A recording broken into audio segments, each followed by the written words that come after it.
Hey YouTube, Trim1106 coming right back at you with another recap of Mary Mary TV reality show.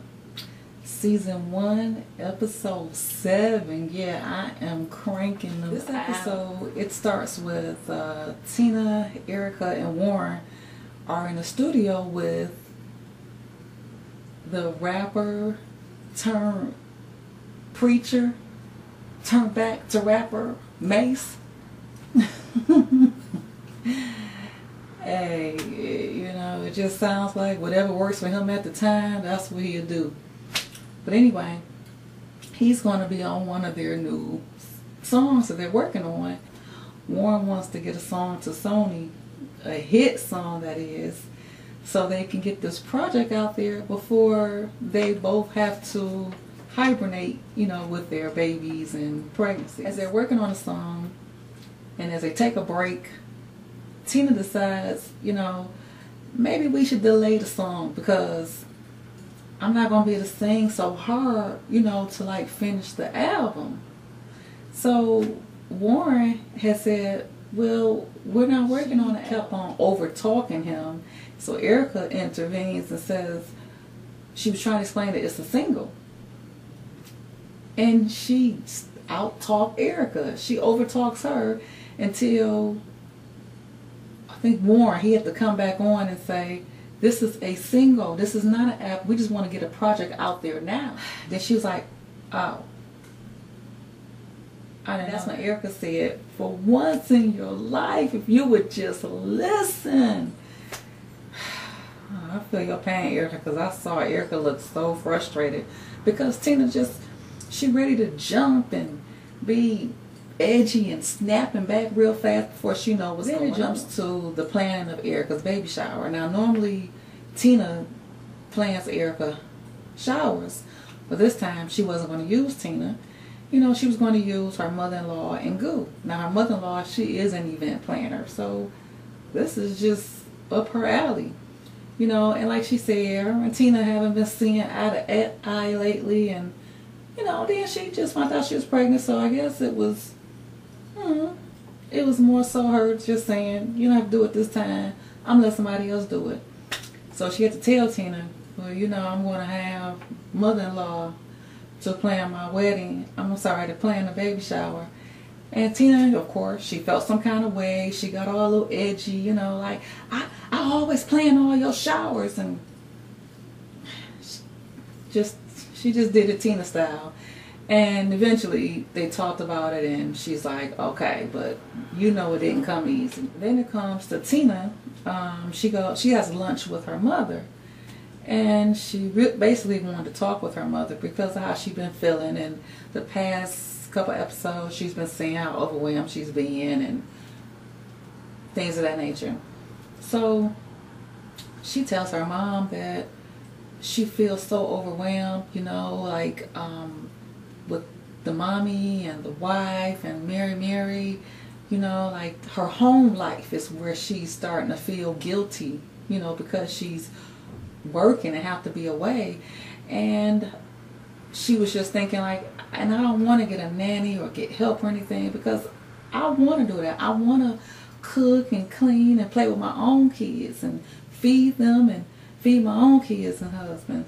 You know, she was just saying, but sometimes it becomes too much. She got emotional on this one as well, and I felt her pain on that, you know, because not only is she, I mean, she's the parent or the spouse that is always away, you know, and I can see how that can become heartbreaking for her. So anyway, her mother basically was just giving her encouraging words and was saying, now look, I did it with 9 kids. And most time I did it alone because their father was in and out, you know, of their life. But she said most times she did it alone. And, you know, you got 3, 4, you know, 4 of her own she'll be raising. And, you know, she was saying you can do it. She said her biggest problem is she's a perfectionist. She's been like that since she was little. It's like if she does something well, it's not impressive unless she did it perfectly well. You know how people say, well, it'll work out in the end. You know, that's not the type of person she is. She's not willing to accept that. She wants it to be perfect from the beginning to the end. And so not only was that like a breakthrough for Tina, she realized that she had her daughter is the same way, because she had a parent-teacher conference, and that's what the teacher was saying about her daughter, that she's so hard on herself that even if she do well on something, she still feel like it's not good enough because it wasn't done perfect. Like, you got an A-, you know, but you didn't get the A+. And Tina felt really guilty because that's just what her mother says she is. She's so hard on herself that it has been pushed onto her daughter as a characteristic, and not a good one. So she vowed to fix it and, you know, stay with her daughter and stay on her, have a talk with her, and just let her know to relax and do things the best you can, and that's all you can do. And she did. She did have a talk with her daughter. She took her kids out for a treat day, and she was able to talk with her daughter, and she did tell her daughter the way that her daughter reacts to not doing something perfectly well can cause stress, and that's what Tina says, that's what she don't want her daughter to do, because that's how she is. She feels stressed a lot of times. So she was really right to get up on it right then and there. And I do feel her about being guilty, you know, about that characteristic being brought on to her daughter. But I think as long as Tina knows how she is and what she can do to help herself, I think her daughter will be just fine, because her daughter will mock her. So that's why it's very important to set a great example for your children. So then it goes to Erica has a shopping date with her mom, and as they shop, they're talking, and she's like, well, I want to talk to you about what me and Tina talked about. And parents do that because those two seem to be the closest, of course, well, as far as we know. I don't know, they appear to be. And she says, telling her a little bit about how Tina was going through certain things, and it's just the general aspect of what was going on, what they talked about. And Erica was kind of like, well, Mom, I really don't want to talk about Tina. You know, Tina has to do Tina. You know, I can't be responsible for that. And I think that's kind of how it looked like. Like if something's going on with Tina, everybody expects Erica to try to fix it, you know, or something going on with Erica. Everybody, probably in the family, probably try to expect Tina to go and fix it. Erica was talking to her mom, telling her some of the things she was going through, like the stress, baby, you know, little stuff like that. Or I'm looking forward to the baby shower. And she was just saying how her and Tina haven't been getting along lately. And she said, you know what, I suggest that Erica go to therapy, but I think you should go with her. I think y'all should go together. And y'all can, you know, get some of these underlying issues addressed. Then it goes to Tina and Erica and going to the spa, you know, because they both are stressed and they just want to go and relax.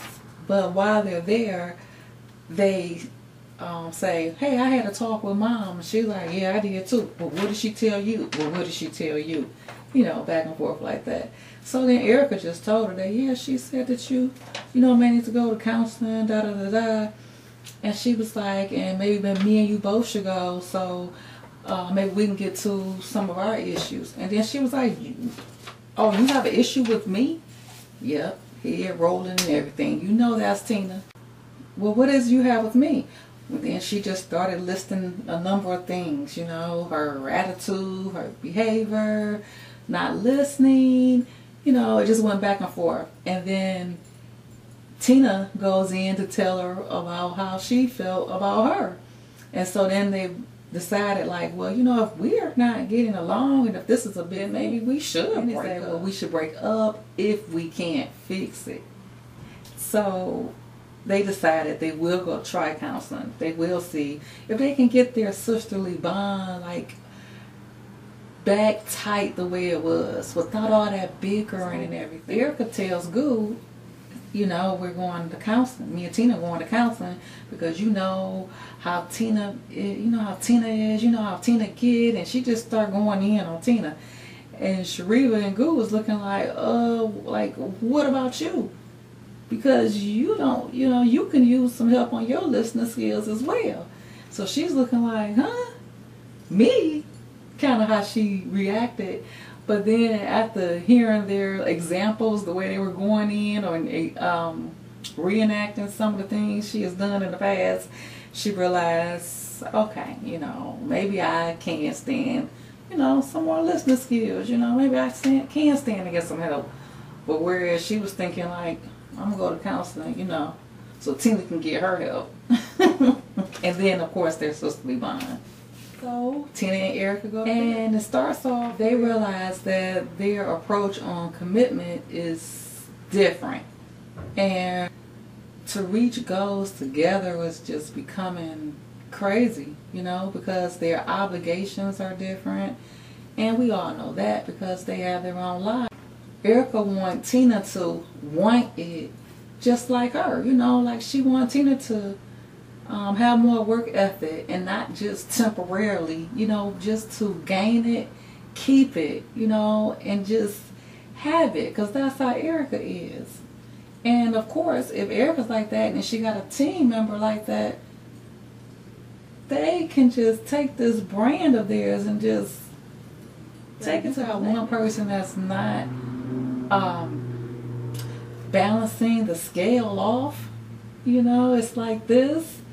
There's going to always be some conflict. The therapist says she sees that judgmental criticism is interfering with their communication. I like the way she said that. And they suddenly have a breakthrough and say, you know what? The same guilt that Tina holds about her home life is the same guilt that Erica holds about the career. Like as far as, I'm not doing enough. That's when the therapist suggests, maybe y'all should go back to where you guys grew up from. So you can kind of go back to where it all, go back to the church, go back to your neighborhood, go back and dig up memories so you guys can realize where it all started and can address those underlying issues and maybe make you realize where you came from and what you have now. Those issues that y'all having now don't mean anything. That's my perception, of what the therapist was saying. So they go back down memory lane. So they go sightseeing to their past neighborhoods. They go by their grandmother's old house, who's now deceased. They go by the church they used to attend. They said they lived in 32 houses. They moved 32 times in the same neighborhood because they were financially challenged, And the mother did what she had to do. Like they said, if the mother couldn't pay rent this month, she just moved out of that house and was able to get into it. She did what she had to do and work with what she had. And she had 9 babies, so it wasn't easy. So their mother is a pretty strong lady. I can really appreciate a very strong lady who grew up in poverty, and now look, her daughters have become so successful. I'm sure she doesn't have to look back, as far as living in that type of situation. So I think this was very good suggestion from the therapist. They were reminiscing about all type of things. They were crying and everything, and they realized the issues that we have, it really don't mean nothing. Because this right here, this is where we came from. This is what put us together. Like all the struggle. And like they did notice that the reason why they work so hard, especially Erica, is because that's how she watched her mother. They said her mother would be walking down the street looking for a house and would find a house for them to live in. She just was walking down the street finding a job. I mean, she did what she had to do. Sound like she was her mother just had a bag of steel, it seemed like. It was hard worker. And that's where they get that from. like Erica said, I'm 8 months pregnant and I'm still working. How come I'm not sitting down? Because she don't know how to sit down. That's all she ever seen was her mother just work, and work hard. So kudos to you, Mama Atkins. You raised some strong women. So at the end, it showed the baby shower. Oh, it was a beautiful venue. It was gorgeous. And Erica looked beautiful. Everyone looked beautiful. And they played this game. And the game was, you have to write a song about Zion. And that's the name of Erica's baby girl. And not only have you to write it, you have to sing it. And you have to, get in groups. So everyone wrote a song. They showed about 3 or 4 groups. So everyone did so well. I mean, they really did. But the best one was the last one for me, was Jill Scott. Jill Scott can tell a story. She is so talented. I love her CDs. When I used to drive on the highway all the time, that's who I listened to. Because I'm just constantly listening to the stories. Which hours and hours ago past, and I've made it to my destination. And her voice, her voice is she's very talented, and her voice is very pretty. She did hers, and I'm thinking like, come on, Jill, you need to make that to a full-fledged song. I'm ready to hear that one for real. Because it seems like Jill Scott, she's not telling stories the way she used to on her first 2 CDs. It's like her first 2 CDs were the best. They were the best. And then her CDs now, her records now, I don't feel them like I used to feel. Like I can listen to her whole CD, but now it's only like 1 or 2 songs that I like. So at the way this episode ended was Mary and Warren back at the studio trying to finish up on that song they need to send to Sony, and now they only have 5 days left. So Warren is stressing like I don't know what. He's like, oh, come on, the pitch, the drums, he's on the machines, whatever, trying to get it all right. But he is like really, really stressing because he has a deadline.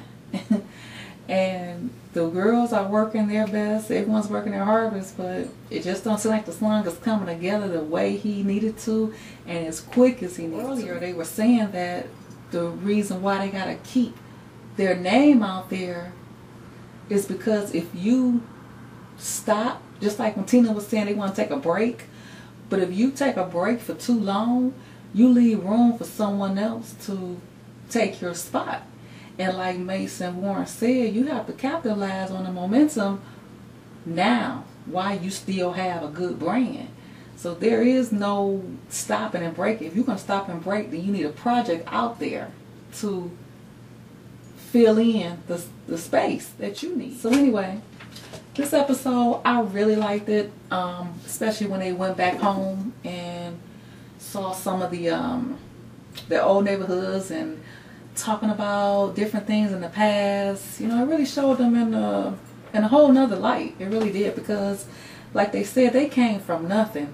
They didn't have any connections or family in the business. They didn't have that, They just were sisters with voices. Not SWV, but so anyway, this concludes season 1. Please like, comment, and subscribe. And just like to say, my channel, my opinion, my views. Thank you. Bye-bye.